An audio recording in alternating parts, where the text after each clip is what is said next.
Hello everyone and welcome to Ocean Currents. In our video today, we'll be covering another one of the important conventions that is often asked as a part of class 2 examinations and also at other crucial places, which is the Federal Clean Air Act implemented on board merchant and passenger vessels trading the US. So,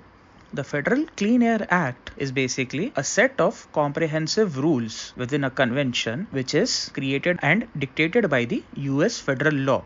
It regulates the air emissions from both the stationary as well as mobile resources. Basically, what it means is that everything that can lead to air pollution, such as factories, cars, trucks, flights, and vessels as well, are covered within the Federal Clean Air Act. So, the primary goal of this Federal Clean Air Act convention is to make sure that the breathable air within its jurisdiction, that is within the jurisdiction of the country, that is the United States, is in a clean state and also safe. Now, to make sure that this cleanliness and safety standards of the breathable air is maintained, the authorization part rests in the hand of the Environmental Protection Agency, who at its whole and sole discretion can make and amend guidelines and regulations and also take the necessary measures. Historically, the Federal Clean Air Act came into existence in 1963, but throughout its time it has been amended and further modified or strengthened through 1970, 1977 and 1990.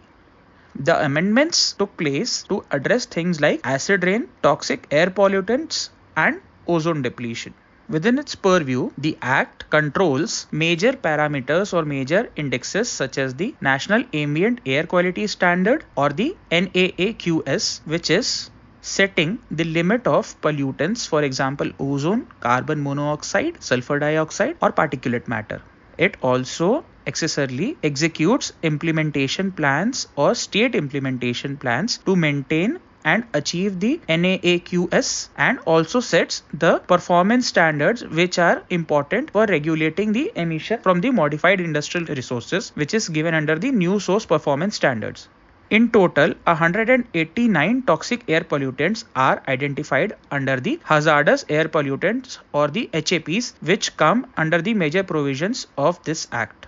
And also the Act dictates the acid rain program and the stratospheric ozone protection program, which, as the name suggests, are diverted towards reducing the sulfur dioxide and nitrogen oxide freely available within the atmosphere to further affect the atmosphere and thus address potential sources that can lead to generation of these sulfur dioxide and nitrogen oxides and also other ozone depleting substances.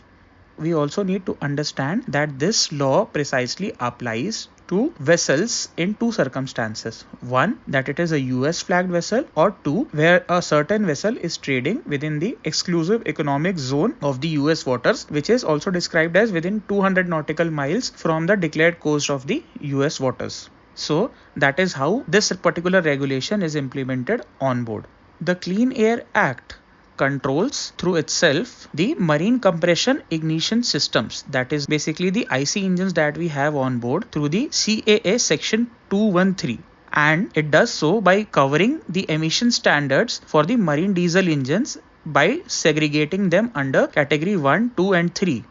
So the category 1 engines are the ones which have less than 5 liters per cylinder. So this is basically the volumetric count we are talking about. The category 2 engines will be the 5 to 30 liters per cylinder and the category 3 would be greater than 30 liters per cylinder. It also sub-designates the authority of discussions on the emission control areas which are designated under the MARPOL Annex 6 and their subsequent enforcement under the US law as earlier discussed via the CAA. It also further dictates the use of different sort of fuels, for example, the low sulfur fuel and the subsequent reduction of the NOx emissions that are produced by using the engines described within the above three categories. Another important document which we have often heard while sailing under US waters, which is the Vessel General Permit and subsequent air emissions lockdown, is also covered within the Federal Clean Air Act. And even though the majority stake of VGP is to prevent the pollution of water within the exclusive economic zone, but certain parts of it also apply to the conditions of the emissions that are loosely made into the air, and thus the VGP also comes under the jurisdiction of Federal Clean Air Act up to a certain extent. Much like any other act, the Federal Clean Air Act has also worked in phases, and it has achieved its goals in set of goals. So certain achievements that the Federal Clean Air Act has been able to implement has been the cutting down of ground level ozone or the ozone depleting substances, and thus also the simultaneous cutting down of the smog which can be created because of this. And there has been a reduction of between 25 to 30% since the time of its implementation. It has also reduced the mercury emissions by 45% since 1990 and 70% reduction in the pollutants that contribute to acid rain, for example the sulfur dioxide, and up to 46% of nitrogen dioxide, thus covering one of its most essential targets, which is the reduction of chances of any acid rain happening under any circumstances.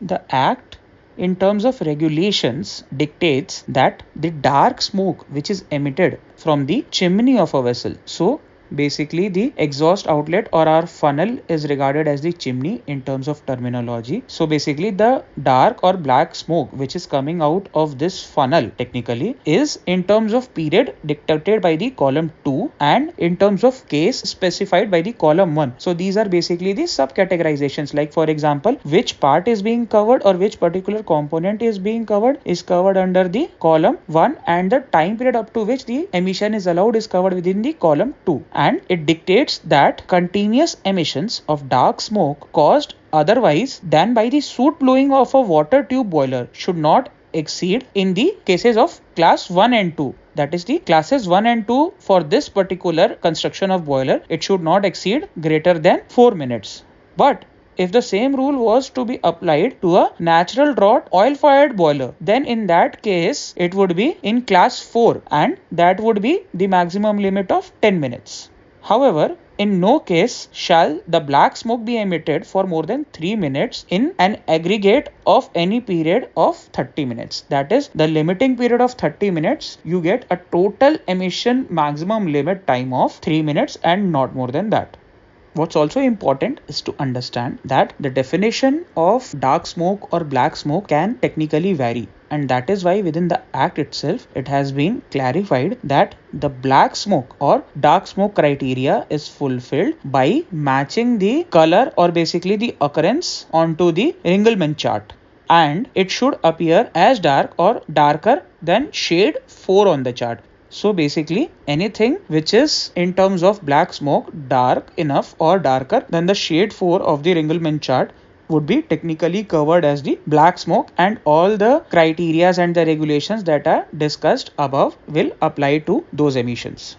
I hope that a clear and in-length understanding of this topic helps you to clarify your doubts, and also in case of further questions or any points that you would like to know or elaborate on, please feel free to reach out to us in the comment sections and let us know your doubt. Also, do not forget to like our videos, subscribe to our channel, and also share them with your colleagues. Thank you.